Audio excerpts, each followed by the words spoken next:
Hi everyone, Natalie Jones, dietitian again. Today I'm going to be talking about being accountable to somebody. So that's often something people say to me when I ask them what they want from me as a dietitian. A lot of people say they just want to be accountable to somebody, to have that person there to either see what they're doing, see what their weight checks are, see what their food diary is, and just have that kind of external support.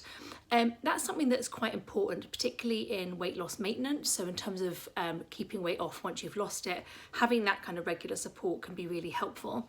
But have a think yourself when you're trying to make changes, whether that's a weight thing or a sports nutrition thing or any kind of change you're trying to make diet-wise. In how do you need to be accountable to somebody? Can you be accountable to yourself? So sometimes people use apps like MyFitnessPal, for example, or other kind of monitoring apps so that they can see their progress and they can kind of feel accountable that way. And people can share data with each other. So sometimes people being accountable just to another person, whether that's a health professional or a friend or a colleague or somebody that you trust.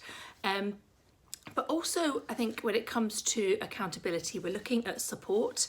In terms of what people feel that they need support-wise. So sometimes people say to me that their families are very supportive or their friends are very supportive or they're not supportive.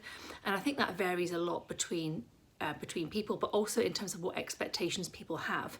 So have a think when you're trying to lose weight or you're trying to change things of what do you want from people, and maybe tell the people near you what you'd like. So for example, some people like comments that they've lost weight.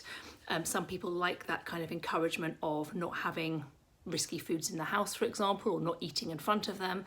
Other people want to keep it a really personal thing. But I think having that kind of think yourself about what would help you going forward could be quite helpful to kind of avoid the pitfalls when family members are just getting takeaways or whatever. And I'm very much in kind of two minds on commenting on people's weight. I think some people really like that, and people will often say, oh, other people are noticing I've lost weight, and that's great, and they're getting lots of comments. And that can be really helpful in terms of spurring people on and feeling motivated that other people have noticed. But I also see the downside of that what happens when those compliments stop. Sometimes those compliments stop because that person's put weight on. Sometimes they stop because they're maintaining weight, so it's no longer a noticeable thing for people, so it doesn't pop into their head. And sometimes it's just not important to other people, so they just don't mention it.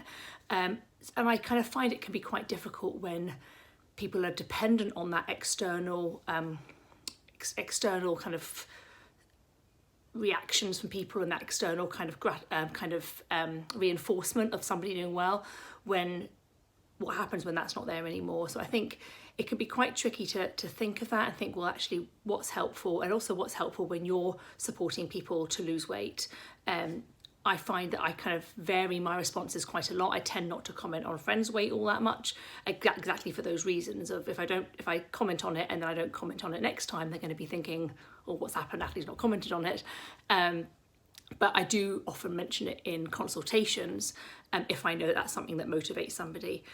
So I think it's a tricky situation, but it's kind of looking at what do you find helpful in your kind of situation at home, in your family, in your structure, in your social structure, in terms of accountability, but also support. So haven't got all the answers for that one, but I just thought I would put that one out there and hope that gives you some food for thought. Okay, bye.